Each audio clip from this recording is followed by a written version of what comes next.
Halo guys, kembali lagi di pemain cadangan.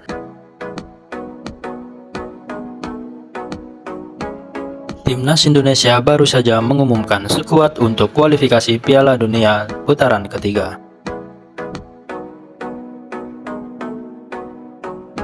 Banyak hal menarik yang coba disajikan pelatih Sintayong dalam pemilihan komposisi skuadnya. Hal paling mencolok adalah makin bertambahnya pemain keturunan, serta cita rasa Eropa yang makin kental dalam skuad Garuda.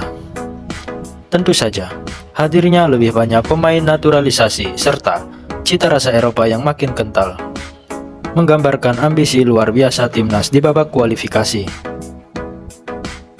Harapan utamanya adalah bagaimana bisa melaju ke putaran final.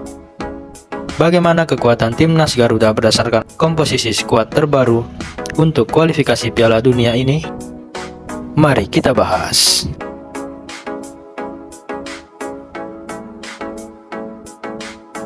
Sebagai ajang paling bergengsi dunia sepak bola, Piala Dunia adalah mimpi terbesar setiap bangsa. Berpartisipasi dalam ajang tahunan ini selalu menjadi misi setiap negara. Indonesia juga demikian. Sepanjang sejarah perkembangan sepak bola tanah air, tujuan utama Indonesia adalah untuk bermain di Piala Dunia. Namun, selama kurun waktu dekade ke belakang, Piala Dunia adalah ajang yang hampir terasa mustahil untuk pasukan Garuda. Jangankan bersaing dengan negara-negara dari penjuru dunia, di level Asia Tenggara saja, bahkan skuad merah putih kerap jadi bulan-bulanan. Tapi apakah main di Piala Dunia hanya akan jadi angan-angan semata?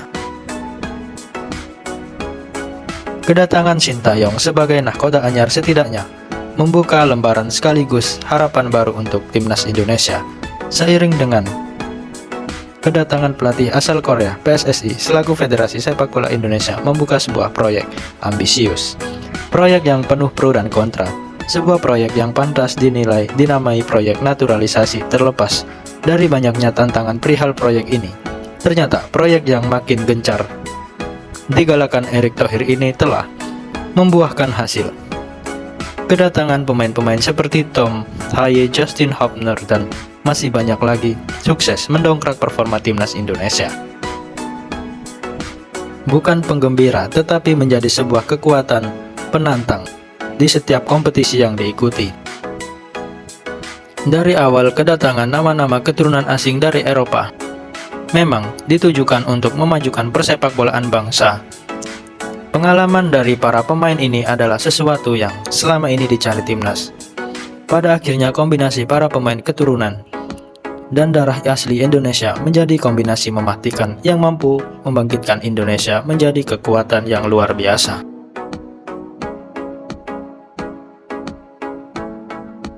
Dimulainya era Sintayong menjadi tonggak awal perkembangan sepak bola Indonesia. Didukung oleh Ketum PSSI Erick Thohir, STY menjadi pelatih yang aktif berburu pemain-pemain untuk timnas Indonesia. Rencana STY dan Erick Thohir sejatinya sederhana, menambah pengalaman timnas dengan kehadiran mereka-mereka yang punya darah Indonesia dan pernah merasakan atmosfer sepak bola Eropa. Sejak era Christian Gonzalez, menaturalisasi untuk skuad Indonesia seakan menjadi tren baru buat persepak bolaan tanah air.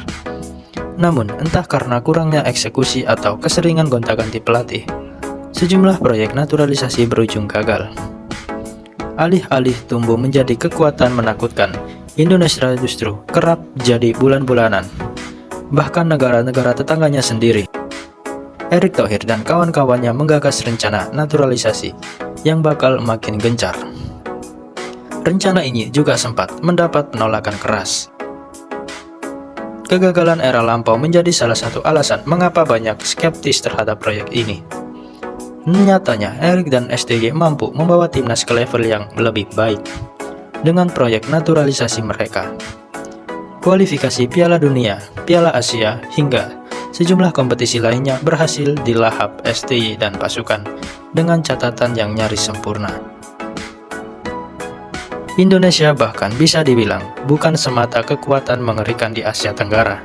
Skuad Garuda bahkan kini ditakuti oleh mereka-mereka yang punya pamor mentereng di benua kuning. Khusus untuk kualifikasi Piala Dunia 2026, putaran ketiga, Indonesia tergabung dalam grup neraka. Jepang, Australia, Arab Saudi, Bahrain, dan Tiongkok bakal jadi lawan timnas di fase gugur.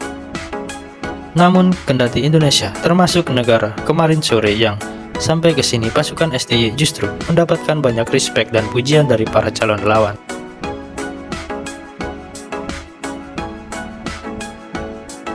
Data mencatatkan setidaknya ada 12 pemain naturalisasi yang memperkuat timnas Indonesia era Sintayong sebelum kualifikasi Piala Dunia 2026 bergulir. Jumlah itu makin bertambah menjelang laga perdana timnas, hingga pada akhirnya ada 12 pemain naturalisasi yang dipanggil STY dan total 26 pemain untuk kualifikasi Piala Dunia. Martin Paes menjadi nama pemain naturalisasi terbaru yang masuk dalam skuad STY. Sebelumnya, warga Indonesia sempat harap-harap cemas menanti sidang kiper Martin Paes. Hasil sidang CAS langsung mendapat panggilan STY untuk menjadi palang pintu pertahanan terakhir pasukan Garuda. Kecerdikan meramu komposisi skuad juga terlihat dari bagaimana STY mengombinasikan pemain liga lokal dengan pemain abroad.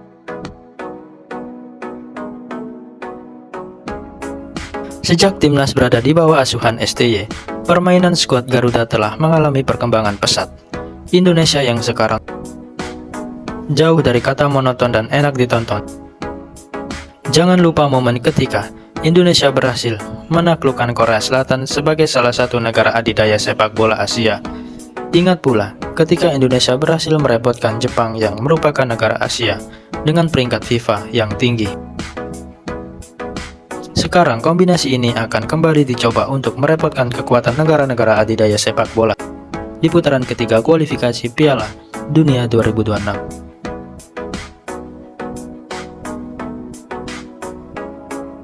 Beberapa dekade ke belakang mungkin jadi periode yang mustahil melihat Indonesia berlaga di Piala Dunia.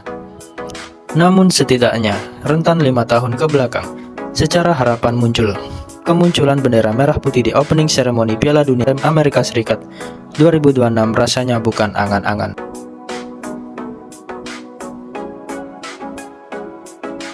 Tom Hai dan kolega sudah menunjukkan bahwa Indonesia juga bisa menjadi skuad yang luar biasa di atas lapangan. Jepang, Korea Selatan, dan Irak sebagai kekuatan-kekuatan tradisional Asia seakan membuktikan bahwa Indonesia sanggup bersaing di kancah sepak bola dunia seperti Piala Dunia.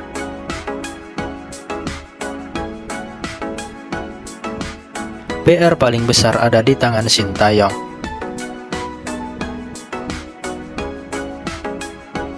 Pelatih asal Korea Selatan inilah yang punya gagasan mengangkut sebanyak mungkin pemain naturalisasi.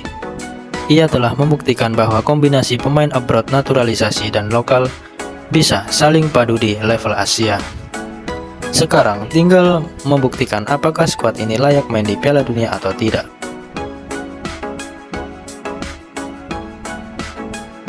Terlepas dari skuad yang banyak bermaterikan pemain keturunan, kita sebagai masyarakat Indonesia tidak boleh skeptis melihat fenomena naturalisasi dalam tubuh timnas.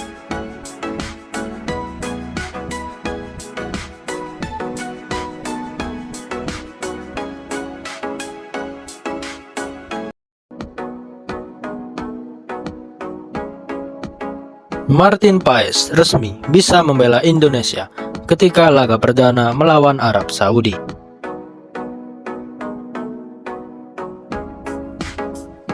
Ada kabar gembira datang dari kota Jeddah sebelum laga Arab Saudi melawan Indonesia. Kejutan datang dari Martin Paes. Sebelumnya, nama Martin Paes tidak bisa memperkuat timnas Indonesia saat jumpa Arab Saudi. Alasannya karena pendaftaran skuad untuk laga perdana lawan Arab Saudi sudah ditutup per 5 Agustus 2024 oleh AFC. Sementara Martin Paes boleh membela timnas Indonesia pada 18 Agustus 2024 melalui sidang di FIFA. Namun, debut Martin Paes bisa datang lebih cepat. Kabar tersebut dikonfirmasi dari laman resmi PSSI. PSSI mengkonfirmasi bahwa Martin Paes bisa memperkuat timnas Indonesia saat jumpa Arab Saudi. Pernyataan tersebut disampaikan oleh manajer timnas Indonesia, Sumarji. Sumarji mendapatkan konfirmasi tersebut usai mengikuti match coordination meeting di Jeddah Rabu 4 September 2024. Hari ini sudah selesai kegiatan MCM untuk pertandingan Arab Saudi kontra Indonesia, ujar Martin Paes. Pada saat MCM disampaikan dan disahkan bahwa Paes bisa dimainkan di laga tersebut. Selanjutnya, ia pun mengungkapkan rasa syukur dan terima kasih kepada seluruh penggemar atas doa dan dukungannya. Begitu juga untuk Ketua Umum PSSI Erick Thohir atas kerja kerasnya sehingga hal ini bisa terwujud. Terima kasih sebesar-besarnya untuk Pak Erick Thohir atas usaha yang sudah dilakukan untuk bisa membuat Martin Paes bisa dimainkan secepatnya, tutur Sumarji. Sintayong angkat bicara soal kondisi penjaga gawang 26 tahun tersebut usai sesi latihan Selasa 3 September 2024. Pelatih asal Korea Selatan memastikan bahwa Martin Paes sedang kelelahan.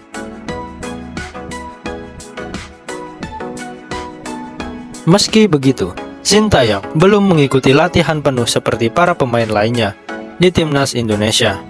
Hal ini karena melihat kondisi fisik penjaga gawang FC Dallas usai penerbangan panjang. Meski pastinya lelah sebab penerbangan sangat panjang, ujar Sintayong. Kondisi Paes tidak buruk, sebetulnya belum bisa dinilai secara utuh, sebab dia belum berlatih secara penuh, lanjut Sintayong. Gus, kalau kira-kira di Indonesia, kapan ya Gus ramalannya Gus? Barangkali 10 tahun lagi kah? 20 tahun lagi? Masih lama. Berlangsungnya kualifikasi Piala Dunia 2026 zona Asia ternyata kembali mengangkat isu ramalan seorang Gus Dur.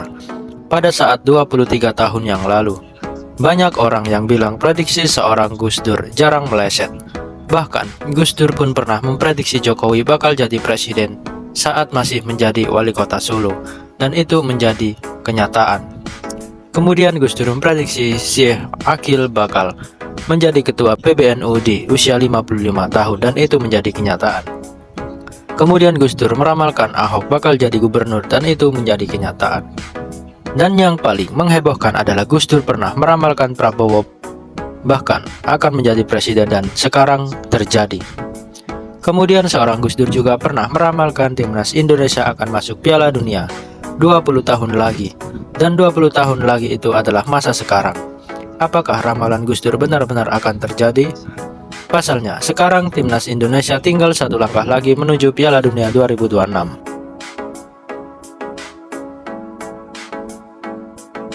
Lalu, ramalan seperti apa yang diucapkan Gus Dur ketika ditanya kapan Indonesia akan masuk Piala Dunia?